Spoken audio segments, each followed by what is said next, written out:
Welcome to the Mind for Success podcast.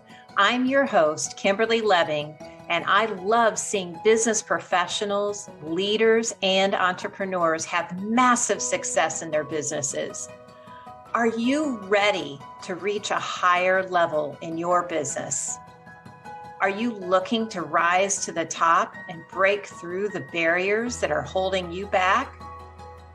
If this is you, join us on the Mind for Success podcast. Welcome to the Mind for Success podcast.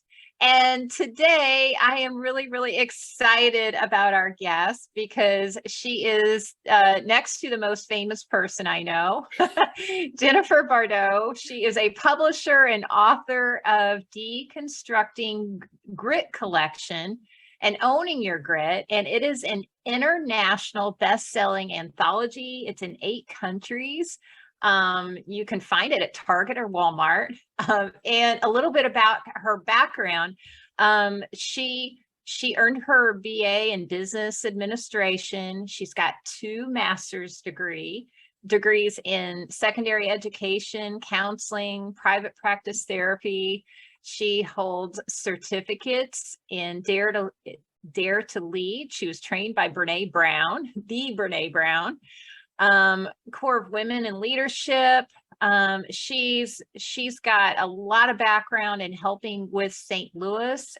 She was named the top business banker 6 months into her banking career. She's made the cover of St. Louis Small Business Monthly as 2021's top 100 person to know to help grow, which was the first for any enterprise bank and trust employee.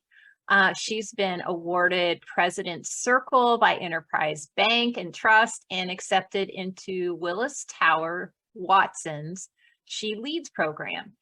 She is the co-founder of Thought Partners, which is a virtual women's group with over 450 members. She volunteers as a mentor in a lot of startup ecosystems, including St. Louis University, Washington University. She's involved in construction, a lot of construction and manufacturing associations, and she served as the chair of CycleNation in 2021 and 2022 on behalf of the American Heart Association. And she is a dedicated mother and outdoor adrenaline adventurer. So Jennifer, welcome to the Mind for Success podcast. Thank you so much for having me. I'm really excited to be here today. Awesome. So because I would love for you to tell us a little bit about your books. Sure. That was the thing that I knew about you the most. So let's go right into that and tell us about your books. So if you know anything about me, I always show up as myself all the time in all the spaces. So I'm very authentic and I love to give. And the initial Owning Your Grit was inspired because I was supporting a lot of the small businesses while I was working in the banking sector, supporting them with PPP loans. And I was just hearing all of these stories about these business owners just being faced with all of this defeat. And they were being faced with, financial loss, employees not showing up for work, just the uncertainties that we were all kind of going through together at the same time during the pandemic. And I thought, we really need to do something about this. And I had gone through a couple of different leadership programs with women cohorts in the Focusing Louis Women Coro program. And I realized that I had gone through a lot of different challenges in my life. And because of those challenges, they made me such a stronger person. And then I can show up for others with that same capacity and compassion and empathy. So I thought, let's pull together a bunch of different women with diverse backgrounds in various industries and share our stories to help inspire more women along the way. So I ended up pulling together 40 women with my co-author, Carrie Bergraff, and we shared our stories of grit. And from that, journey of sharing those stories, we ended up getting, like you said, it was an international bestseller in 8 countries. It was picked up from Target and Walmart and Barnes and Noble.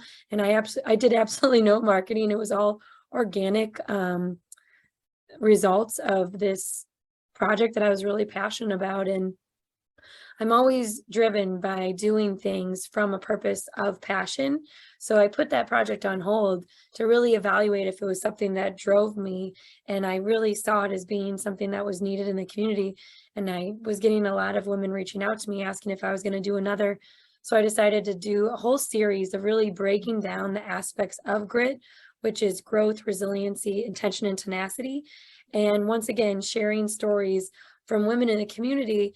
But this time, how it would be a little bit more different was each of these series will have the reader getting something taken away from each of the authors. So like this next book that's going to be launching Growth on August the 2nd of 2022, we'll have over 43 authors in the story sharing stories of their own personal growth journey, but there'll be a takeaway for each of the readers to learn from the authors who are sharing. So that's what I really want to do, because I want to help inspire women in particular, but help them understand that they're not alone when they're going through these hardships, and the authors might actually be the blueprint to one of the readers' lives so they can relate with their journey. I love it. And, you know, you can hear your passion in your voice. So for those that are listening and not watching, I mean, you can hear it just in her voice. So I love this. And I know your passion really is women. And we talked about, you know, even prior to the show, your passion for women having strong voices. So can you speak on that a little bit? Yeah, I think I was really fortunate enough to actually grow up with a lot of strong female role models in my life. So I'm a first generation college student on both sides of my family. On my dad's side, they own a construction company, and I watched my grandma, who was a mother of 5, step into the boss of a construction company that had been founded by my great grandfather, who came over from Scotland and started a masonry company. And she stepped into that role with no problem, with ease. And then I watched my grandma on my mom's side of the family, who didn't have a high school education, figure things out. She lost her husband, which is why I'm affiliated with the American Heart Association, to a stroke at 43.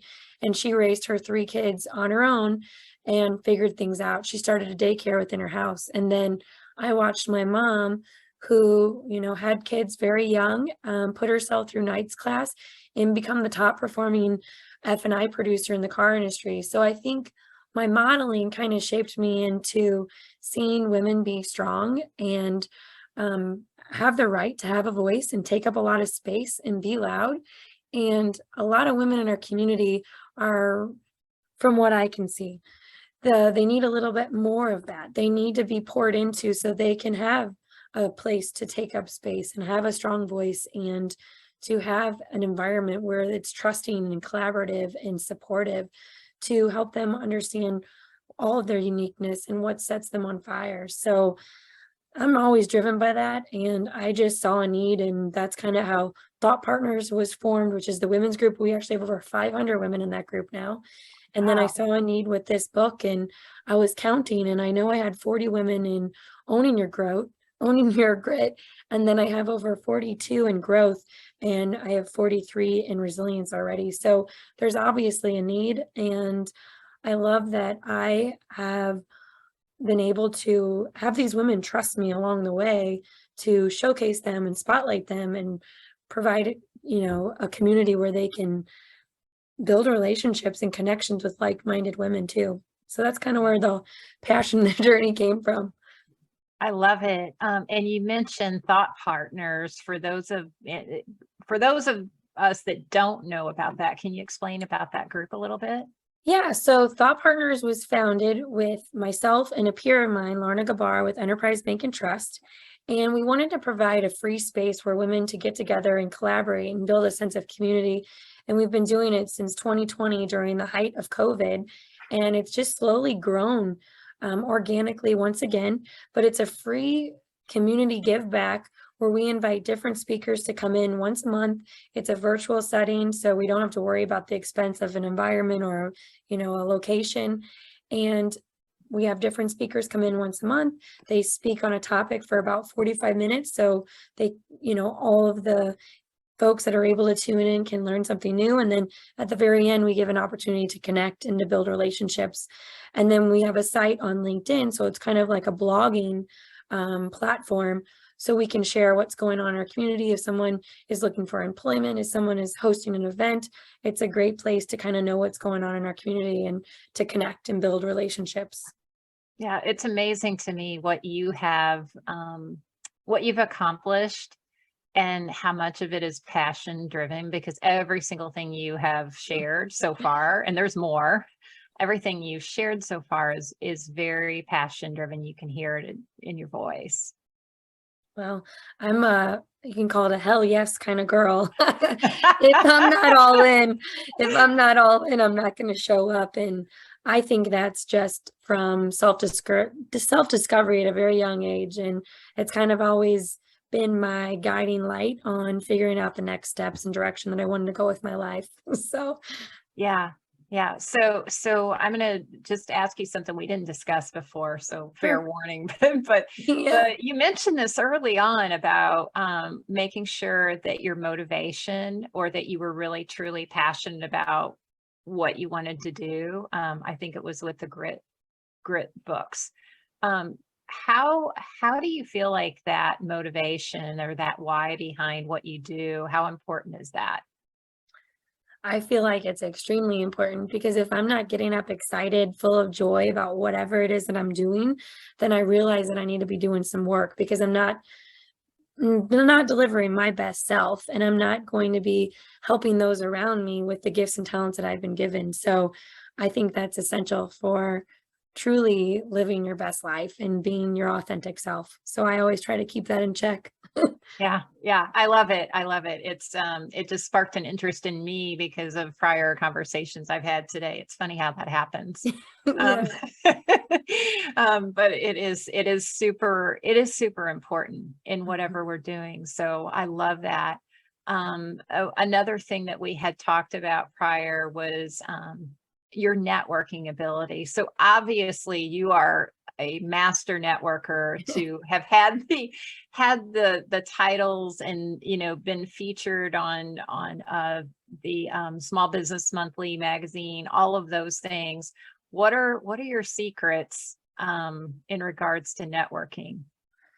So a couple of things. I never consider myself a networker, because I feel like there's such a negative connotation around that for some reason. That's fair. It's crazy, Yeah. but I do feel like I am a networker, because I truly I love learning about people. I love hearing their obstacles that they're facing and trying to figure out if there's someone in my network or there's a connection that could bring them value and, allow them to grow and build and have a better life. So I think I always come from a place and perspective of how can I show up and add value just today. And it's never about, hey, what can I get out of it? I never have that mindset. So just today I serve as on the ITEN pitch committee, which is affiliated with Lindenwood.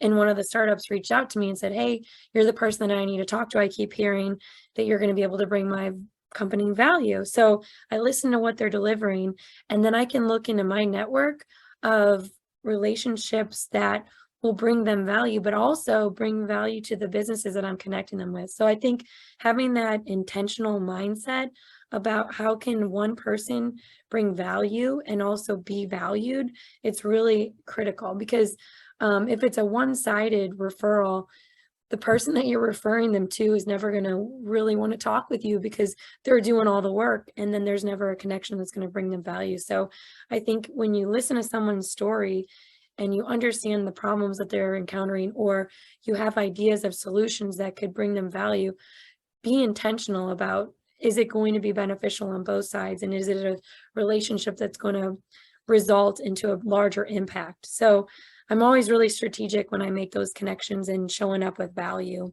But I love relationships, and I that's kind of one of my unique gifts is I'll have a conversation with somebody years ago and I'll remember their story, and it might be 2 years when I can make a reference, but I always have that conversation in my head.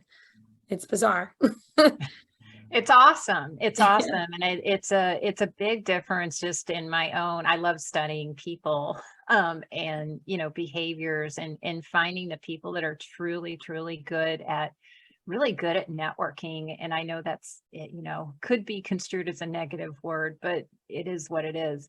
Right, And exactly. yeah. And the big piece, the big difference is the intention behind it. And, and whether or not it's, all about me or all about the other person. And that's the huge difference, the difference that makes the difference, I think. And I think the other really critical factor is following through with your promises. If you commit to making these introductions, but then you don't follow through, you got to hold yourself accountable. So you got to keep showing up as who you are and with the resources and connections that you have to add value to. So yeah, absolutely. Do what you say you're going to do is huge. Right. It's huge. It's huge for trust of other people. It's also huge for yourself, Right. in my opinion. Yes. Yeah, because then you create guilt and all kinds of things. Yeah. Check it off the list and move Right. on. Exactly. I love it. Exactly. Yeah. So we talked about so I want to go back to your grit books. Sure. Would you mind sharing a little bit more? You covered it just really briefly, but the different aspects of having grit. So grit in my eyes is having growth, resilience, intention, and tenacity. So, and actually there's a lot of studies that have been published on that concept, and it's utilized in the military quite a bit. And the reason why I'm so passionate about grit is because I feel like during this heightened time of COVID, we are still traumatized from the impact that those 2 years made on us. And it's made some of us helpless, or it's made some of us uncertain about what's next. And if we can teach people to have grit and how to utilize their resilience and be intentional about setting a goal, and then make small steps each day to follow through with whatever promise we've made for ourselves, we're essentially developing grit. And then that'll lead to happier lives. That'll lead to, more fulfillment and less hopelessness. So that's been my whole mission and purpose of helping people understand grit. And I feel like we learn through stories. So what's a better platform to read other women's stories and their journeys and take away pieces of something that we can relate through all of these stories that we've been able to identify our own grit and see our own strength along the way. So for me, reflection is also a critical key to having grit, as well as having gratitude for our journey. And obviously when we're going through it, it's not something that you're going to have gratitude for, but later in life, you can reflect on, your hardships and your obstacles to see this, see the strength through the struggle. So I love it. I love it. So if you don't mind, I'm kind of backtracking a little bit, but I'd love for you to share a little bit. How did you end up doing what you're doing now? What's the backstory? Yeah. So I have 2 masters in counseling. I have a master's in secondary education counseling. So I essentially wanted to be like a high school at-risk guidance counselor or a private practice therapist. And then when I was actually in the field, I realized, oh, wow, these stories are really hard and I'm way too empathetic. I can't separate the stories from my reality. And I was just taking it all on. So I realized that while working at TRIO, which is affiliated with Head Start, I was essentially a mentor to these first generation college students, which I could relate with tremendously. So it kind of changed my whole it changed my trajectory of essentially going into private practice to open up my own small business, which is what I had known, seeing all of the folks in my family owning their own business, to being a college recruiter and working in nonprofit, and then transitioning into higher education, and then transitioning to corporate, and being in all these spaces and hearing all these stories and realizing that I was unique in from the perspective of having a business background as well as having a counseling background. And I could benefit a lot by marrying both of those kind of backgrounds and interests and passions and developing something that could be utilized in business as well as just your personal life and your personal evolution of yourself. So, yeah, it's all about alignment. And Right, this right. is kind of like a tie of who I am holistically. Grit is who I am every day. I've had to be gritty at a very young age. So my first story in owning your grit was called Fighting for You, because in the third grade, I was 9 years old. I was told that I was never going to graduate from high school. And I believed that to my core, that I didn't have the capacity or the capability to graduate. And it took me a long time to find my voice. So I share my story about how I was told from this lady with the right title that I was never going to graduate from high school. And that became my truth until I realized that I was capable of much more. And I'd taken all the IQ tests to prove that I was extremely smart and capable. But it's incredible when we are in such a naive position or a weaker position that we listen to those around us until we're able to discover our own self. And that's kind of my evolution in that story. But the turning point was when I was applying to graduate school. I had been given the wrong start time, and this was a 3-hour drive to Springfield, Missouri. And I show up and I'm all excited and I feel prepared. And I'm role playing the whole drive up about how I'm going to knock these interviews out of the park. And I realized that the interviews had actually started 2 hours prior to me showing up, and I had actually missed my interviews. In that moment, I could have just turned and walked away and reapplied for the next year, but I decided to speak up. I decided that it wasn't my fault for being given the wrong start time. So why should I accept that as my fate? So I actually knocked on the door with all of the, you know, the decision makers of my department. And I think there was 5 women, there was 5 different department heads in that room. And I explained what had happened. And I pretty much was infuriated. And I just expressed that I didn't like their disorganization. I didn't like the fact that I was given the wrong start time. I told them that this took time off of me being a small business owner. So them giving me the wrong start time cost me money and time. And I said, and I don't know if I'm going to be reapplying to your disorganized program. And they said, wait a moment, let's interview you right now. So I ended up being interviewed on the spot by all 5 of these folks at the same time, when everybody else was interviewed individually by each of them one-on-one. And I knocked it out of the park. And I was actually given my graduate assistantship placement on the spot while everybody else had to wait. And that was the first time I tested out my voice, because before I would never speak up. I was real timid and didn't want to push the envelope, didn't want to cause any waves. And I've grown from there on.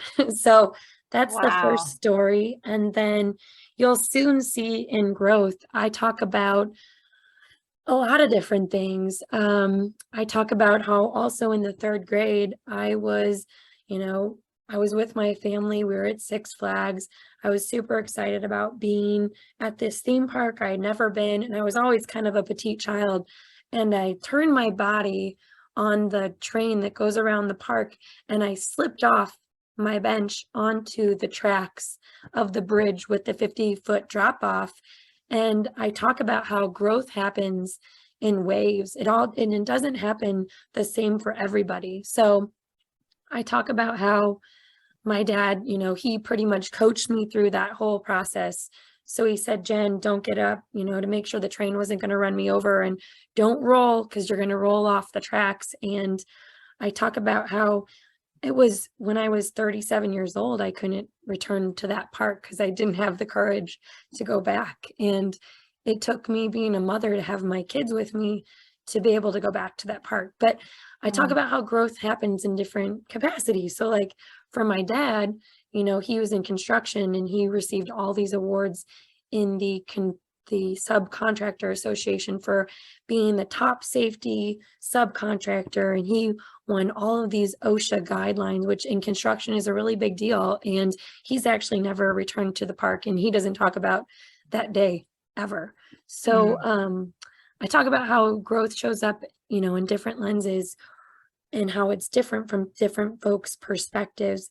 And I also talk about a really difficult time in my life when I had been working for a small family business and they couldn't afford to keep me. And I had just had my second child, and I'd been given this news 2 weeks after having my second child. And I was the only income for our household. So going through the pancake year is what I call it, was really humbling. And it allowed me to put things in perspective and to really understand how to be the hell yes girl and only show up for things because it drove my passion and fueled my spark and my intention for why I was put on this earth, to make an impact. So, yeah. Wow. Wow. I'm just so wowed by both stories, really. And I can relate too. Yeah. So, growing up, I had a similar experience with a counselor that told me I would never go to college. And then I had a college counselor that said the same thing, that I would never graduate. So it's amazing how those words are so impactful. And I wish there was some sort of coaching for us to be taking while we're going through school to make sure that the words that are coming out of our mouths aren't impacting those around us. Yeah, absolutely. Because I mean, and I was similar to you, where I was like, well, they're not going to tell me that I can't, because it was that fight that I'm very vivacious as well, and I am very stubborn. So if you tell me I can't, I'm going to. So, yeah, I can totally relate to that. But I love both stories. They're very just touching and inspiring all at the same time. So if you were to give one piece of advice, I know you have more than one, but like one piece of advice to our listeners today, what would that be? I would say, as you are taking these self-help courses, or as you're listening to these podcasts and you feel something that is inspiring to you, lean into that and explore, what is that? What does that mean? Because once we have awareness, that's when we can overcome our struggles, or those are an opportunity for us to grow. So that's when we can take an action to following through with next steps on how to fulfill whatever that initial spark was, which leads to incredible liberation and fulfillment. So listen, because there's signs all around. Yeah, that's powerful. So what's the best way for people to connect with you? Probably LinkedIn, I would say, is the best. That's where I'm probably the most responsive, or you can always email me too. But yeah, probably LinkedIn. Okay. So we'll make sure that Jennifer's LinkedIn is on the show notes, that you can check her out and connect with her. And for the listeners, please do that. Go pick up the GRIT books, because they're amazing. Obviously, you heard from the author how amazing she is, and how impactful those stories are. And then Jennifer, I want to thank you sincerely for being on today, for sharing your heart, your soul, all of it. It was really great to have you on. Well, thank you for having me, and you're incredible, and I'm happy to be here. So thank you so much. I think I cried a couple times. Are you ready to break through the barriers that are holding you back and reach a higher level in your business in just 4 hours? Be sure to click the link today and join other high-achieving professionals that have worked with Kimberly Lebbing to accelerate their success.